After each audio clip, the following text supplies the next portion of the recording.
Hello, good morning students. Please subscribe the channel, drop a like, share and comment. This is Progressive Monthly Magazine, February 2025, exercise number 25 on the speed of 100 words per minute. Start.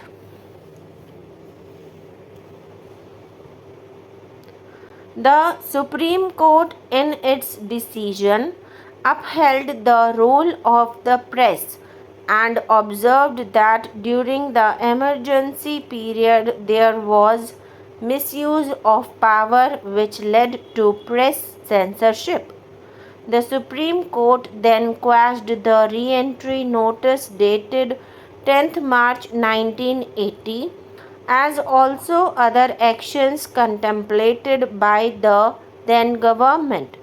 The decision also restrained the Union of India from taking any steps for termination of lease, for non-payment of conversion charges or otherwise for the construction of the building till the final determination of the amount payable by a civil court. These separate judgments were authored by the three honorable judges on the bench. The operative portions of each of the said judgments are set out as: we cannot possibly in these proceedings under Article 32 undertake an adjudication of this kind, but I am quite clear that Respondent 5, the Land and Development Officer, having already indicated his mind that the amount of conversion charges would be more than rupees 3.30 crores, it would not subserve the interests of justice to leave the adjudication of a question of such magnitude to the arbitrary decision of the Land and Development Officer, who is a minor functionary of the Ministry of Works and Housing. We were informed by Shree, learned counsel for Respondent 1, the Union of India, that the central government were contemplating to undertake a legislation and to provide for a forum for adjudication of such disputes. As stated earlier, we had suggested that the dispute as to the quantum of conversion charges payable be referred to the arbitration of an impartial person like a retired judge of the Supreme Court of India, but this was not acceptable to the respondents.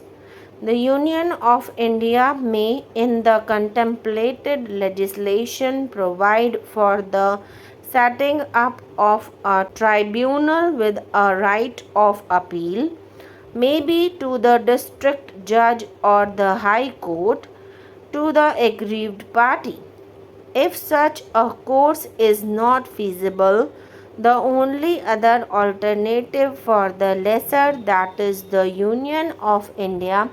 Ministry of Works and Housing, would be to realize the conversion charges and additional ground rent, whatever be recoverable, by a duly constituted suit.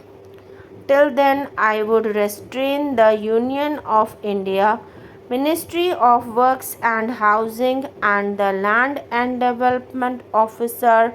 or any other officer of the ministry from taking any steps for termination. For these reasons, I would, therefore, for my part, quash the impugned notices. The result, therefore, is that these petitions under Article 32 of the Constitution must succeed and are allowed with costs. The notice issued by the Engineer Officer, Land and Development Office, purporting to act on behalf of the Government of India, Ministry of Works and Housing, requiring the express newspapers Private Limited to show cause why the lesser, that is the Union of India Ministry of Works and Housing, should not re-enter upon and take possession of plots numbers 9 and 10, Bahadur Shah Jafar Marg, New Delhi, together with the express buildings built thereon, under clause 5 of the indenture of lease dated March 17, 1958, for alleged breaches of clauses 2.5 and 2.14 thereof, and the earlier notice issued by the zonal engineer, City Zone Municipal Corporation, Delhi, requiring them to show cause why the aforesaid buildings should not be demolished under section 343 and 344 of the Delhi Municipal Corporation Act 1957 are quashed. It is declared that the construction of the new express building on the residual portion of 2000 square yards on the western side of plots numbers 9 and 10, Bahadur Shah Jafar Marg, with an increased FAR of 360,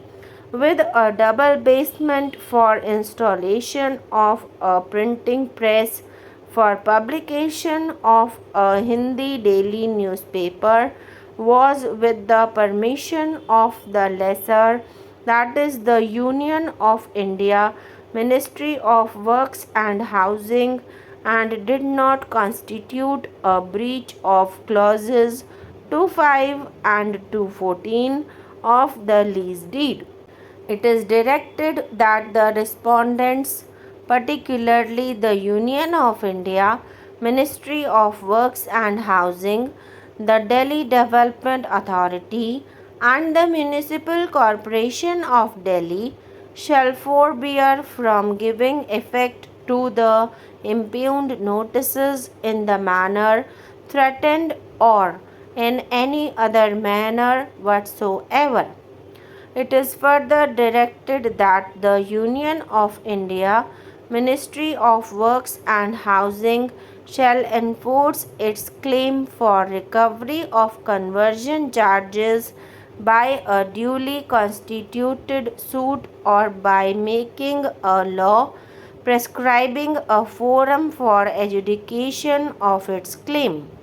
It is also directed that the Municipal Corporation of Delhi shall compound the construction of the double basement of the new express building,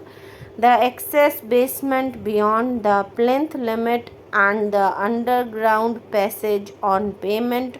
of the usual composition fee. Two concurring decisions were rendered by the other two judges, who also quashed the impugned show cause notices on the ground that the notices were arbitrary and violate Article 14 of the Constitution of India. The operative portion in the decisions of the other two judges on the bench are set out below.